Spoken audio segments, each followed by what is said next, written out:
या world IVF day OSS wheel of hope फिरवा आणि मोफत IVF जिंका। गौण खनिजांचं अवैध उत्खनन आणि वाहतूक होत असेल तर थेट धाड टाका, कारवाई करा, अशा सूचना महसूल मंत्री चंद्रशेखर बावनकुळे यांनी आपल्या जिल्ह्यातल्या अधिकाऱ्यांना दिलेल्या आहे। महाराष्ट्रातल्या इतर जिल्ह्यातही तशा सूचना आहे। सर काय सांगणार? निश्चितच ज्या ठिकाणी जिल्ह्यामध्ये अवैध उत्खनन तथा वाहतुकीची प्रकरणं आपल्याला निदर्शनास येत आहे त्या सर्व ठिकाणी तत्काळ कारवाई करण्याबाबतचे निर्देश माननीय महसूल मंत्री यांच्याकडून आलेले आहे। त्यासोबतच वेळोवेळी ज्या ठिकाणी आपल्याला अवैध उत्खनन वाहतुकीच्या घटना निदर्शनास येत आहे त्या ठिकाणी त्या सर्वच ठिकाणी आपण माननीय जिल्हाधिकारी यांच्या निर्देशानुसार यासोबतच आपले सर्व उपविभागीय अधिकारी तथा आपले तहसीलदार यांच्या माध्यमातून आपण वेळोवेळी कारवाया करत असतो। सोबतच आपण प्रत्येक उपविभागीय स्तर त्यासोबतच तहसीलदार यांचे सर्व ठिकाणी आपण त्यांचे पथक जे आहे अवैध उत्खनन वाहतुकीवर आळा ठेवण्यासाठी त्यांचे दक्षता पथक किंवा आकस्मिक धाड तपासणी पथक जे आहे ते आपण कार्यरत ठेवतो आणि वेळोवेळी ज्या ठिकाणी अत्यंत जास्त आवश्यकता आहे त्या ठिकाणी आपण स्वतः देखील व्हिजिट करतो आणि आपण आवश्यक ती कारवाई जी आहे ती नियमानुसार पूर्ण करतो। किती कारवाई झाली सर?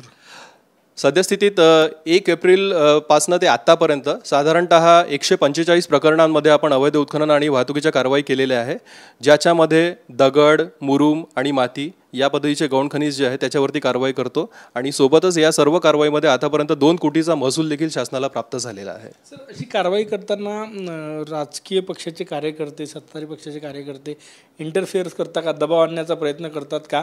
अशा वेळेस महसूल मंत्र्यांच्या काय सूचना आहे असा दबाव आला तर? अशा पद्धतीचा दबाव वगैरेच्या प्रसंग कधी आलेला नाही, कारण नियमानुसार आपण काम करत असताना ज्या ठिकाणी सूचना आहे मंत्र्यांच्या त्यानुसार नियमानुसारच आपण काम करतो। म्हणजे ज्या ठिकाणी खरोखर अवैध आहे त्या ठिकाणी कारवाई करतो आणि ज्या ठिकाणी आपल्याला वाटते की विथ रॉयल्टी आहे आणि नियमानुसार आहे त्या ठिकाणी आपण कारवाई करत नाही। थेट कारवाईच्या सूचना आहे महसूल मंत्र्यांच्या? थेट कारवाई करतो आपण निश्चित। काय पनिशमेंट काय आहे याच्यामध्ये? जर अवैध उत्खनन होत असेल तर दंडाची आणि याची इतर कारवाई काय होते? आपण अवैध उत्खनन आणि वाहतुकीच्या प्रकरणामध्ये साधारणतः बाजार मूल्याच्या 5 पट रक्कम जी आहे ती आपण गौण खनिजाच्या वरती आकारणी करतो आणि सोबतच वाहतुकीचे जे वाहनं पकडलेले आहे त्याच्यावरती शासनाचा जो 12 जानेवारी 2018चा परिपत्रक आहे त्याच्यामध्ये वेगवेगळ्या वाहनांवर वेगवेगळ्या पद्धतीचे दंडाची आकारणी म्हणजे साधारणतः 2 लाखापासून तर 7.5 लाखापर्यंत वाहनांवरती कारवाई करण्याचे किंवा दंडात्मक आकारणी करण्याचे आदेश आपल्याला प्राप्त आहेत। खूप खूप धन्यवाद। थेट कारवाई करण्याच्या सूचना ज्या आहेत त्या नागपूरचे पालकमंत्री आणि महसूल मंत्री चंद्रशेखर बावनकुळे यांनी दिलेल्या आहेत। त्यानुसार पथकं तयार करून धडक कारवाया सुरू आहेत। कॅमेरामॅन साईसह गजानन उमाटे, TV9 मराठी, नागपूर।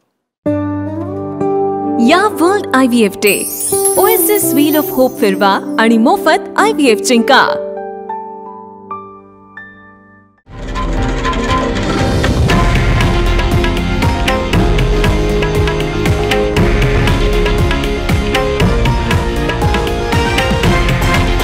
हे आहे देशातील नंबर 1 न्यूज नेटवर्क आणि आपण पाहत आहात TV9 मराठी, एकमेव।